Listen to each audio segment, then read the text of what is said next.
You're a superhero.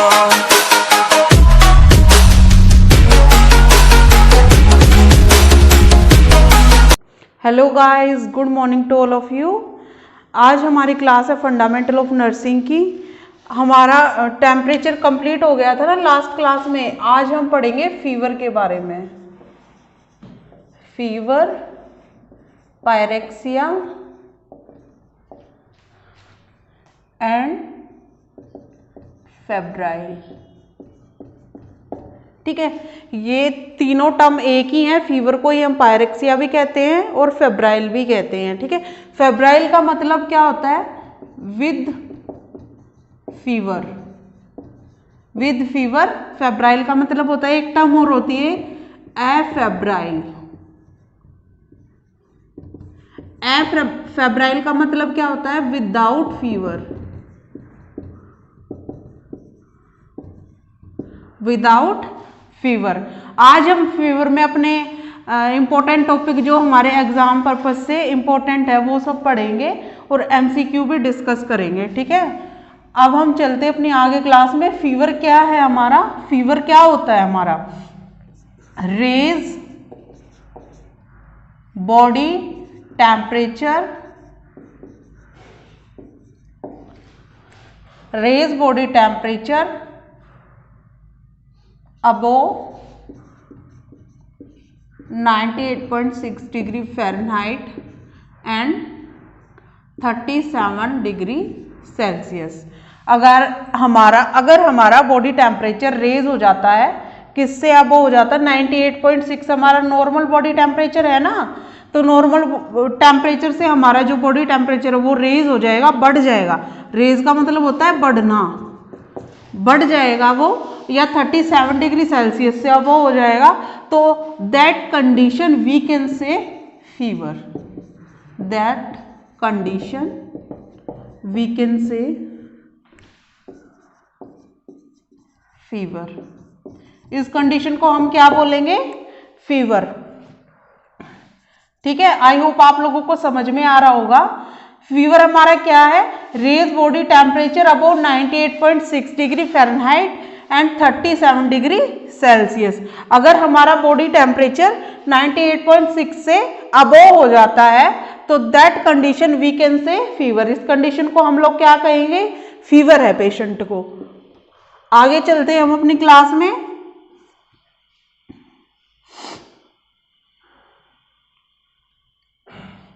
अब exam में आप लोगों से क्या पूछ लेंगे? How much body temperature we can say fever. How much body temperature we can say fever. कितना बॉडी टेम्परेचर होगा जिसको हम फीवर कहेंगे? तो 38 degree Celsius and above 38 degree Celsius. That condition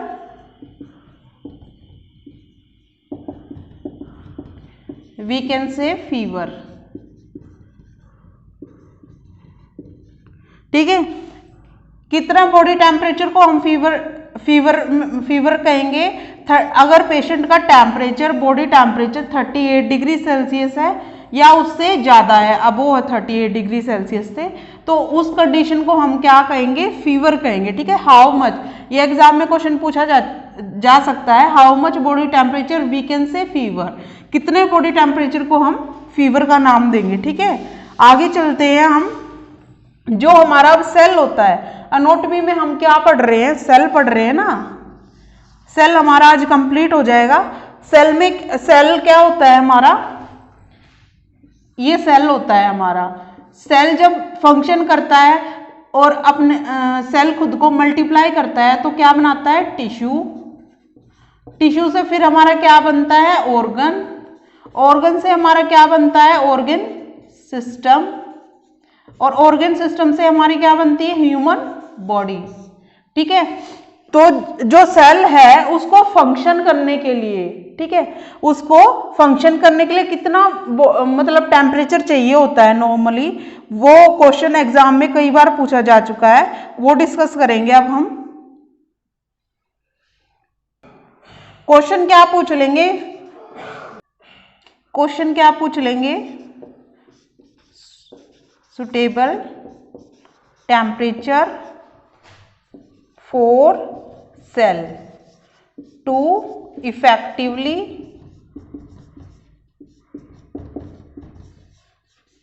functioning. ठीक है, इफेक्टिवली फंक्शनिंग के लिए सुटेबल टेम्परेचर सेल को कितना चाहिए होता है। तो अगर हम सेल्सियस में बात करेंगे तो 37 से 38 डिग्री सेल्सियस, और अगर हम फ़ारेनहाइट में बात करेंगे तो हमारा आ जाता है 95 से 99 डिग्री फ़ारेनहाइट। ठीक है, ये सुटेबल टेम्परेचर चाहिए होता है जो हमारा सेल होता है उसको फंक्शन करने के लिए। टेम्परेचर की क्यों जरूरत पड़ती है सेल को, क्योंकि जो सेल है जो खुद को मल्टीप्लाई करेगा तो उसके लिए फिर वो मल्टीप्लाई करके खुद को टिश्यू बनाएगा, फिर ऑर्गन बनाएगा, फिर ऑर्गन सिस्टम बनाएगा, फिर हमारी ह्यूमन बॉडी बनेगी। तो उसके लिए उसको इफेक्टिवली फंक्शनिंग की ज़रूरत होती है, और इफेक्टिवली फंक्शनिंग के लिए उसको सुटेबल टेम्परेचर की ज़रूरत होती है। अगर जो टेम्परेचर है वो रेज होगा, ज़्यादा होगा या कम होगा, तो जो है सेल जो हमारा है वो फंक्शनिंग नहीं कर पाएगा अच्छे से। अब हम आगे चलते हैं। नेक्स्ट पॉइंट है हमारा, fever is not a disease but it is a sign. ठीक है, जो हमारा फीवर होता है ये एक डिजीज नहीं है, इसको हम डिजीज कंसिडर नहीं करते हैं, बट ये क्या है, एक साइन है। ठीक है, साइन एंड सिम्टम पढ़ते हैं ना हम डिजीज के, तो फीवर क्या है, हमारा एक साइन है। अब एग्जाम में कई बार क्वेश्चन पूछ लेते हैं, जो किसी भी बॉडी के अंदर इन्फ्लामेशन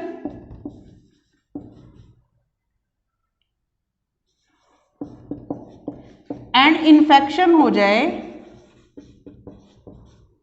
तो उसको हम कैसे डिटेक्ट करेंगे। ठीक है, उसको हम कैसे डिटेक्ट करेंगे, तो उसका साइन क्या होगा, हमारा फीवर।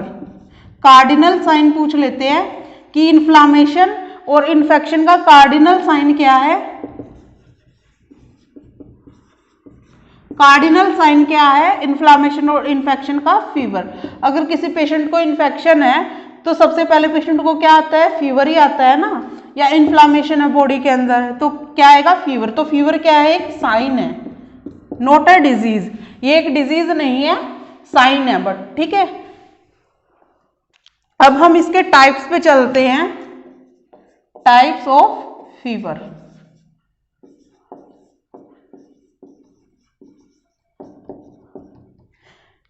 फीवर के बहुत सारे टाइप पढ़ेंगे हम। फर्स्ट है इसका ऑनसेट एंड इन्वेशन। ठीक है, ऑनसेट का मतलब क्या होता है, शुरुआत, एंड इन्वेशन का मतलब क्या होता है, आक्रमण हिंदी में। ठीक है, ऑनसेट होता है शुरुआत, इन्वेशन का मतलब होता है आक्रमण। ऑनसेट और इन्वेशन में क्या होता है, period when body temperature rising gradually. ठीक है, इसमें क्या होता है, एक पीरियड होता है जब क्या है, हमारा body temperature rising gradually. Gradually का मतलब होता है धीरे धीरे। इस पीरियड में क्या होता है, धीरे धीरे बॉडी टेम्परेचर बढ़ेगा। मान लीजिए ये आपका बॉडी टेम्परेचर है नॉर्मल 98.6 डिग्री फ़ारेनहाइट। ठीक है, ये बॉडी टेम्परेचर है, तो यहाँ से धीरे धीरे बढ़ना शुरू होगा। तो इस कंडीशन को हम क्या बोलेंगे, ऑनसेट और इन्वेशन, जिसमें धीरे धीरे हमारा बॉडी टेम्परेचर राइजिंग होगा। ठीक है, इस कंडीशन को क्या बोलेंगे हम, ऑनसेट और इन्वेशन। अब हम अपने सेकंड टाइप पे चलते हैं। टाइप्स ऑफ फीवर में हमारा सेकंड है फास्टिजियम और स्टेडियम। इसके अंदर क्या होता है, period when body temperature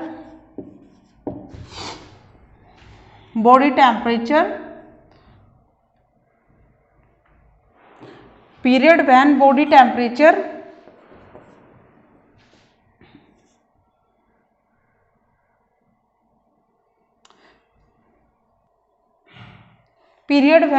temperature has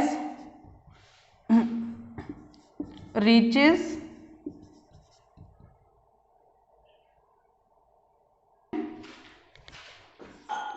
remain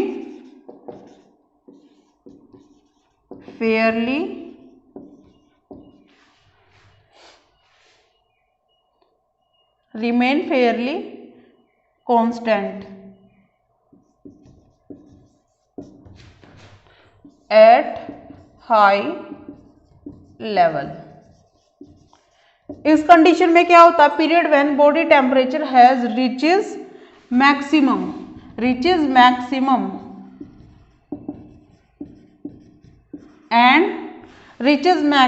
and remain Fairlie constant. ठीक है, ये क्या पीरियड है, when body temperature has reaches maximum, जब हमारा बॉडी टेम्परेचर है मैक्सिमम पे जाके रुक जाता है। ठीक है, मैक्सिमम, अब धीरे धीरे फर्स्ट हमारा क्या था, ऑनसेट के अंदर धीरे धीरे बॉडी टेम्परेचर जो है राइजिंग होना स्टार्ट होता है, फिर यहाँ पे जाके मैक्सिमम पे पहुंच जाता है। मान लीजिए फॉर एग्जांपल 103 डिग्री फ़ारेनहाइट हो गया पेशेंट का टेम्परेचर। ठीक है, मैक्सिमम पे पहुंच जाता है और remain Fairlie constant at high level, और जो है हाई लेवल पे ही कांस्टेंट रहता है, कंटिन्यू। ठीक है, कंटिन्यू रहता है,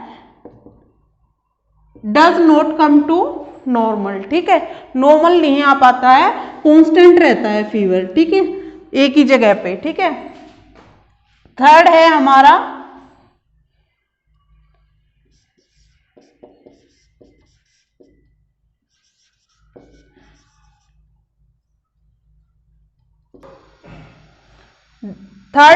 डिफरेंस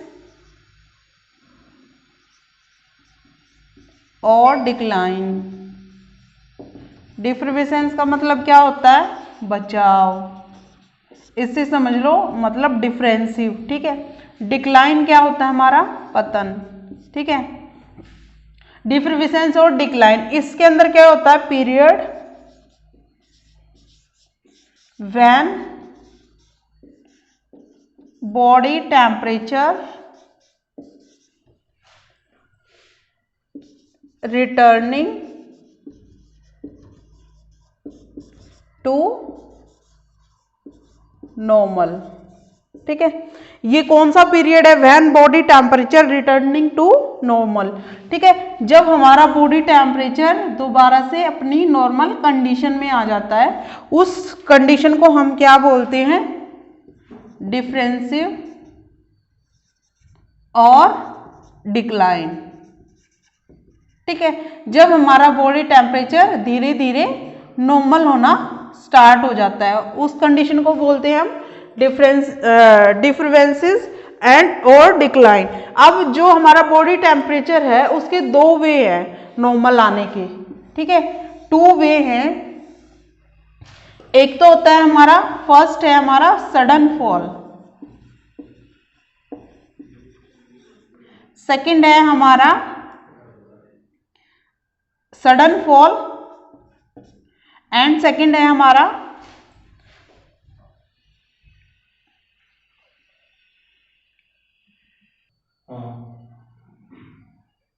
एक हमारा फर्स्ट है हमारा जो हमारा जो बॉडी टेम्परेचर है वो धीरे धीरे जैसे रिटर्न टू नॉर्मल आता है, तो उसमें हमारे दो टाइप, एक तो सडन फॉल और एक होता है हमारा ग्रेजुअली फॉल। ग्रेजुअली का मतलब मैंने आप लोगों को बताया था ना अभी, धीरे धीरे, ठीक है। सडन फॉल में तो एकदम से कम हो जाएगा बॉडी टेम्परेचर। ये किस वजह से होता है? डिक्लाइन बाय क्राइसिस, ठीक है। और ग्रेजुअली फॉल किस वजह से होता है? डिक्लाइन बाय लाइसिस, ठीक है। सडन फॉल होगा हमारा decline by crisis and gradually fall होगा हमारा डिक्लाइन बाय लाइसिस, ठीक है। ग्रेजुअली फॉल में क्या होगा? 2 से 3 डेज और वीक का टाइम लग जाता है, ठीक है। वीक का टाइम लग जाता है हमारा बॉडी टेम्परेचर नॉर्मल आने के लिए, ठीक है। ये हमारा फीवर था। आज की क्लास में इतना ही। अब हम अपनी कल की क्लास में आगे के इसके टाइप पढ़ेंगे। आज के लिए इतना ही। अगर आपको मेरी क्लास पसंद आ रही है तो मेरे चैनल को लाइक, शेयर एंड सब्सक्राइब जरूर करें। Thank you.